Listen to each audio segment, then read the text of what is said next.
Hey guys, I'm standing here with the multi-talented Stephanie Smith. How are you doing? I'm great. Glad to be here. Good, awesome. So let's have some girl talk. Okay. Talk to me about the beginning. We are here in Greenville, Illinois, which is where you went to college, yes? I'm here at my alma mater. This is a special place for me actually because I played here my freshman year at the Agape Music Festival. And then I took a little hiatus and went and traveled the world, kind of quit the music thing for a while for a lot of reasons. And I played my junior year, and this guy named Toby Mack happened to hear me. This guy, I don't know, it was pretty great. And he just kind of got to know me over the course of the day. It was really sweet, because I mean, who isn't a fan, but I was like special extra Uber fan. So it was just a dream come true to meet the guy anyway, but he just sort of took me under his wing and got to know me a little, and his whole team that travels with him, they were just great. And he said, you know what, I think I'm going to stay in touch with you. I'd like to talk to you about Goatee Records. And the rest is sort of history. It's been about 5 years now. Yeah, that's insane to me. It's making me start to feel older, but I guess technically I'm still sort of a new artist because it took me a couple years to get the record out, and we're on release number 2 right now, working on 3. So we've got an EP that came out in the fall, and just kind of getting the songs ready. We're in pre-production for the second full-length record. Okay. Yeah. Exciting. So tell me about your process from writing the songs to going into the studio and then your EP coming out. Yeah. Well, part of the reason the first record took so long, from meeting Toby here at Agape and then almost 2.5 years later finally having a release, was I didn't know what my process was. I got thrown into it. I'd always done things the band way, and I got signed as a solo artist.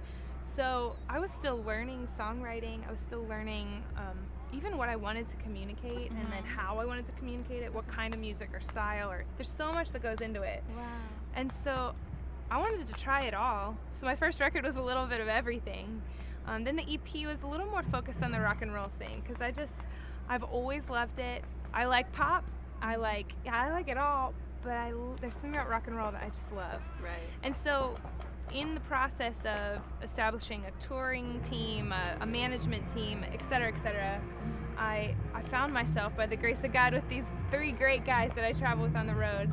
And there's some sort of a magic or a chemistry that happens when we just sit down and start writing together. So almost all the new stuff has been a collaboration with the guys that I'm on the road with. Okay. So it feels more like a band thing now than like Stephanie Smith. But they're totally okay to just be sitting and catering while I talk to you. But I can't imagine doing this without them, because they play such a part in it. So they even got their pictures on the back of the new CD. Oh, yeah. Yeah, they've graduated from liner notes to pictures. So. Oh, good. So talk to me about being back here. Yeah. You know, how does it make you feel to be performing in front of the young people where you once went to college? It's very nostalgic, like even driving in some of the back roads, because we're here in the middle of a cornfield in Illinois. So there's one interstate and then everything else is back roads. And we came in some back roads, and I remember just driving them in my little Honda Accord here in college, and just the memories, like I passed a park that my friends and I would go to, and it's very nostalgic. I'm having a lot of nostalgia. And at the same time, I feel a little bit old. So I'm like, oh my gosh. So one thing that God has really taught me, just in the journey, is that I have to measure success by His standards and not my own and not the world's. And that I'm somewhat of a part-time rock star. I work part-time on the side, but yet He's given me my dream. Like, I get to tour with some of my favorite artists. I get to do what I love. I get to wake up in a different city every day. Wow. I get to, I've played in front of 20,000 or plus people. And so to gripe and complain like, oh, why do I have to work part-time on the side? It just seems so silly when I speak it out loud. And yet I wrestle with that. So to come back here, there's a little bit of like, I got something to prove. And I'm like, no.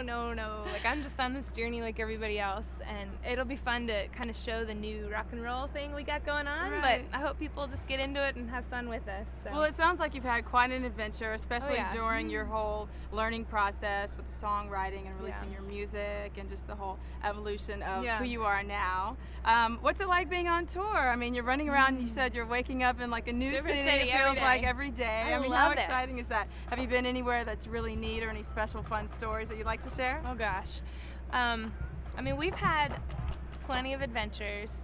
Some of it we've sort of just got ourselves into, because I tour with 3 great guys that sometimes there's still that teenager in them. So sometimes I feel like I'm the band mother.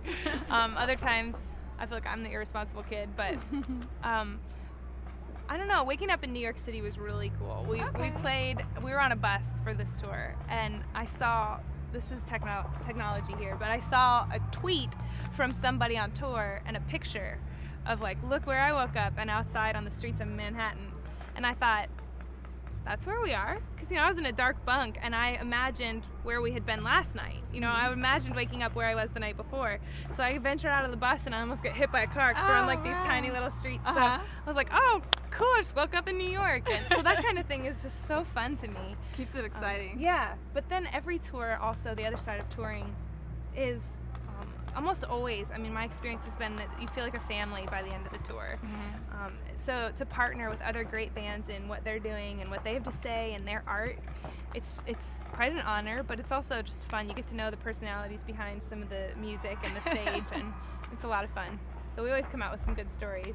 Well, being out on the road, running around everywhere, how do you find time to stay centered and focus on your faith? That's a good question. Thanks. Yeah, and I think it's an important question, because it takes a lot of, at least a portion of discipline, because there's always going to be something that can distract you. There's always something to do, whether it's playing a game on your iPhone or sound checking or interviews. You can always find something to do. So it boils down to, for me, finding what kind of routine I can in that lifestyle where you're waking up in a different city, in a different environment every day, to find and hold on to the nuggets of routine that I can. So I love coffee and toast in the morning. It's like my thing. Great. I'm a simple woman, and that is my time to journal. I think through a lot as I process by journaling. It also comes out in like a form of a prayer. That's where I write scripture, because I'm a flake and I'll forget it, so I can go back to translate it from the word into my journal. It helps me kind of internalize it. So I set up, like, that can happen anywhere. I can have toast on a bus or coffee at a gas station, but I can sink into the back corner of the van if we're in the van, and I can journal. So that helps me stay centered, my role in it. And then another thing that I think is really important is to surround yourself with people who speak truth. So if you're being an idiot, they'll tell you you're being an idiot. Right. If you're doing something right, they'll applaud you, they'll encourage you. If you're being a diva, they'll tell you you're being a diva. So people who speak truth, and they're not always yes people, I think that's really important. It helps the community aspect of like living this thing out and maintaining ground. Now, you mentioned that you write in your journal. Little Birdie told me that you have a book, so tell me about your book, Crossroads. Yeah, I have a book that came out a couple years ago now, I guess, and it was really something that sort of fell in my lap. I mean, I've always thought it would be really cool to write a book, but Zondervan Publishing contacted me through just a mutual friend at the record label and the publishing, and they were like, we heard your story, and God has just blessed me with the opportunity to get to share the only story I know is my own, and then the failures. I mean, I'm a screw up, and so by the grace of God, like, I can stand here and tell you about His redemption and how He has restored me and the other people in my life who I've hurt or who have hurt me. It's just amazing how, I mean, we live in a broken world with broken people. And so I think an important thing to talk about is, well, what happens when life is hard? What happens when your heart is hemorrhaging because it's been so broken? Where's God in that struggle?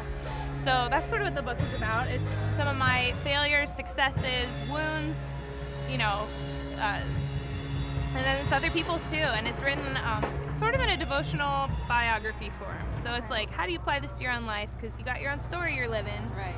And here's what I did. Great. So what can we expect from you in the future? Yeah. Well, like I said, we're working on some new tunes I'm really excited about. I've got 3 really talented guys, talented not only on the guitar and in their musical craft, but in recording, and they're just the smarts, the business, everything. So I'm excited about what's next. We've got some cool songs, and we're just continuing to work on it. And we're hoping to have something out before the year switches to the 11.